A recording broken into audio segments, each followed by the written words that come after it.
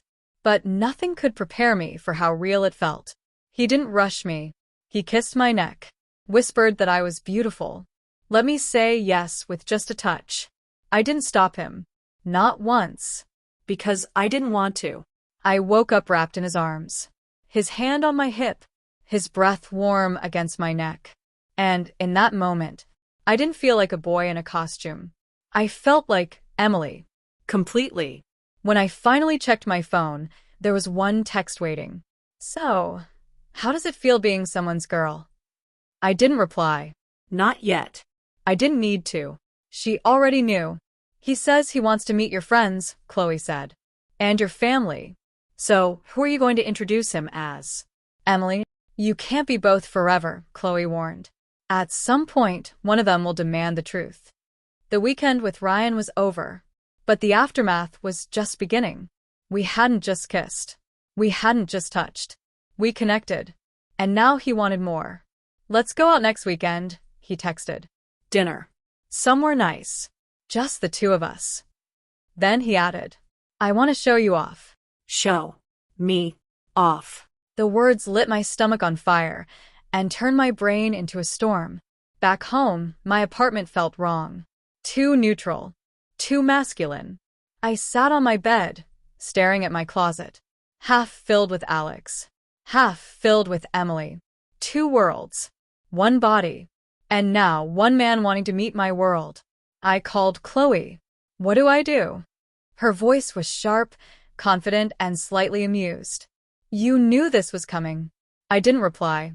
You've been Emily in private. Now he wants Emily in public. So, unless you're ready to ghost him forever, you have a choice. I could hear her light a cigarette. The pause said it all. You either come out or you run. Ryan made a reservation. Saturday, 8 p.m. at a rooftop restaurant overlooking the city skyline. And he sent a dress with the invite. It was black. Strapless. Silky. Tight in all the right places. With it came a note. Can't wait to see you wear this. R. My hands trembled as I held it against my body. Was this real? Was I? Chloe showed up like a general preparing a soldier for war. Willed your hair. Contour. Lashes. Heels. If he wants a goddess, we'll give him one. She stared me down. But you better own it, Emily. No second-guessing. No hiding. This is who you are now. I nodded. Not because I was brave. Because I had no other choice. I looked breathtaking. Even I couldn't believe the woman in the mirror. The dress fit like it had been made for me. Chloe kissed my cheek. He's not taking Emily out tonight, she whispered. He's falling in love with her. Heads turned as I walked in. Men glanced. Women whispered. And Ryan? He stood up. His eyes drank me in. You're absolutely stunning, he said. We sat. We laughed. We drank. We talked about the lake house. About future plans. About us. And then he reached across the table. Emily, he said, I want to meet your friends. Your people. I want to know the world that made you. My throat closed. Because the only world that knew Emily was Chloe. And everyone else? They still knew me as Alex. The panic. After dinner, in the car, I stayed quiet. Ryan took my hand. You okay? I nodded. Just tired. But I was shaking inside. Because he didn't just want my body. He wanted my life. That night, my phone rang. It was Mom. She never called this late. Hey, sweetie, she said. I'm coming into town next weekend. Thought we could grab lunch. My heart stopped. Chloe raised an eyebrow. Well, she whispered. Looks like the universe wants your mask to fall. 2 names. 2 faces. 2 lives. But only 1 heart to risk. You said you wanted to come out, Chloe said. So tell me, when your mom hugs you next weekend, do you want her to meet her son or her daughter? You can fake a date, Emily. But you can't fake a family. The text sat on my phone all week like a ticking bomb. Mom, lunch next Sunday. Can't wait to see you. Chloe read it over my shoulder and whistled. Clock's ticking. You either show up as Alex or show up as Emily. I froze. What if she doesn't accept me? She stared at me without blinking. Then you'll know who she really is. Chloe made me rehearse what I'd say. In front of the mirror. In a wig, then without. Fully dressed, then just in sweats. Mom, I said softly, there's something you don't know. Too weak, Chloe snapped. I tried again. I haven't been honest with you. She sighed. Still sounds like an apology. You're not guilty. You're becoming. Own it. Finally, I said. I've been living as someone else. But now, I'm ready to live as me. Chloe smiled. That's the one. In the middle of it all, Ryan kept texting. I've never met anyone like you. Tell me when I can see you again. Are you free this weekend? I lied. Said I was working. Because how could I tell the man falling for Emily that he'd never even met the real me? Or worse, that even I wasn't sure who that was anymore? Chloe showed up at my apartment with a suitcase. Pick a side, she said, dropping it on the bed. It's filled with your best looks as Emily. Then she pulled out a button-up shirt and jeans. And this is Alex. You walk in tomorrow as one of them, she said. And whoever you don't choose. She tapped the suitcase. You bury them. That night, I had a dream. I walked into the restaurant in heels, dress fluttering. I saw my mom at the table. She turned to me, looked up, and said, Excuse me, I'm waiting for my son. I tried to speak, but my voice didn't work. She walked right past me. Didn't recognize me. Didn't want to. I woke up crying. I dressed in silence. Heels. Tights. A soft mauve dress. Pink lip gloss. A light blush. Chloe adjusted my hair. You look beautiful. I nodded, but my hands wouldn't stop shaking. Mom was already seated. She hadn't seen me yet. I stood at the entrance, frozen. Then slowly, I walked toward her. Her eyes rose. She stared, mouth open slightly. And then, Alex, she whispered. I sat down, smoothed my skirt, tried to smile. Hi, Mom. She blinked again. You look so different. I know. A pause. Then, you look pretty. I told her everything. About the double life. About Emily. About Ryan. About me. She stayed quiet. Then she reached across the table and took my hand. You're brave, she said softly. And I love you. But I need time. I nodded. I know. In the car, I cried. Chloe didn't say anything. She just placed a hand on my knee. You did it. I looked at her through tears. Did I? She nodded. You chose your truth. And for the first time in my life, I didn't feel like I was pretending anymore. Ryan knocked on the door. I opened it, fully dressed as Emily. And his words stopped my heart. There's something I need to ask you. If I fall for a girl, does it matter who she used to be? I had barely wiped away my smudged mascara when I heard the knock at the door. 3 sharp taps. I already knew it was him. Ryan. The guy who'd been falling for me without even knowing who I really was. I opened the door. Wearing the same soft mauve dress I had worn to lunch with my mother. Hair curled.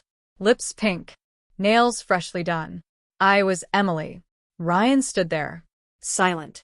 Then he finally said, There's something I need to ask you. I braced myself.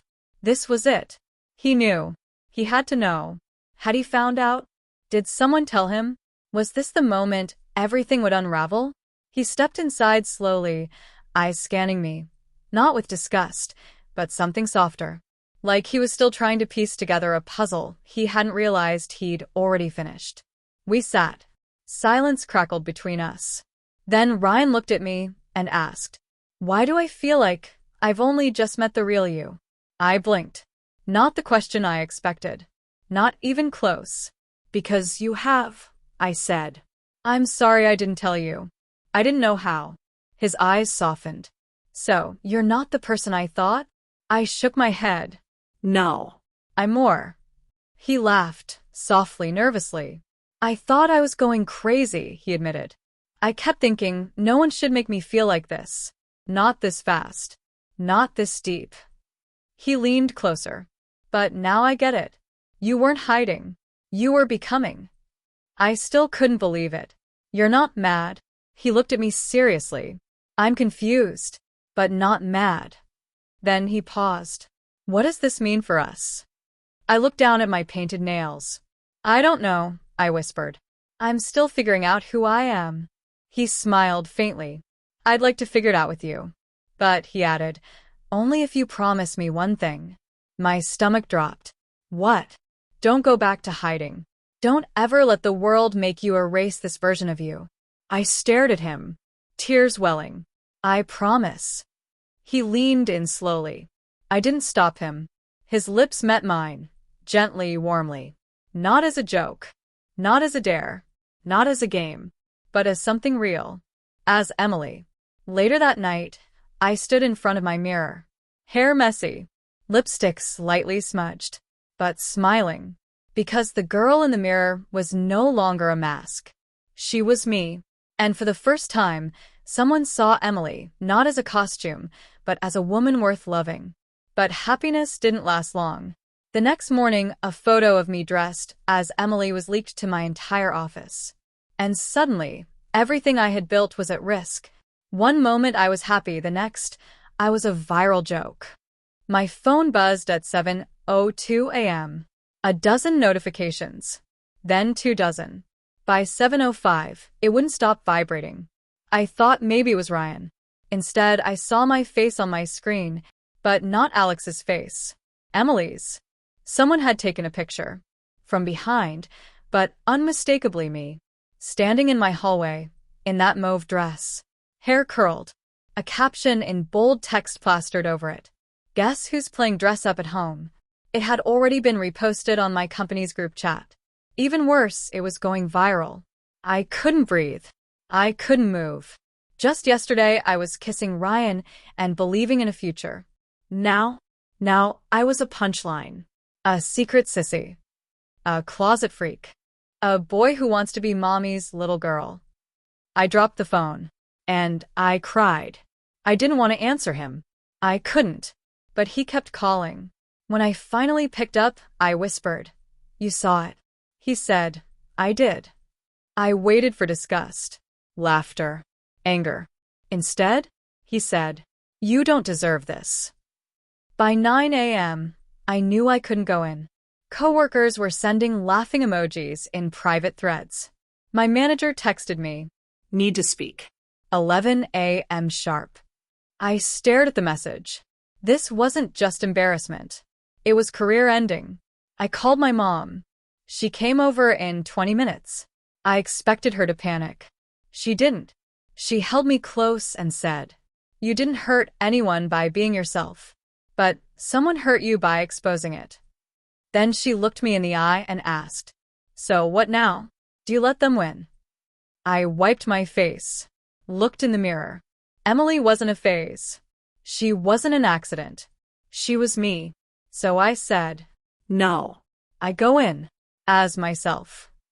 At exactly 11 a.m., I walked into that office. Hair done. A soft blouse tucked into a pencil skirt. Modest heels clicking with confidence. The room went silent. Eyes wide. Mouths open. But I held my head high. Let them stare. Let them whisper. Let them know. The confrontation. My manager looked me over. "You've made quite the splash, Alex." I replied, "It's Emily." He blinked. I added, "And what I wear off the clock isn't company business. But if you think I've violated some policy, I'll have my lawyer review it." He paused, then backed off. Cowards usually do. That night, Ryan showed up with flowers. Pink ones. "You are incredible today," he said. "I've never seen anyone walk into fire so gracefully." I smiled. Didn't feel graceful. He chuckled. It looked it. Then he added, "If you ever need someone to stand beside you, I will." That night, I didn't cry. I didn't hide.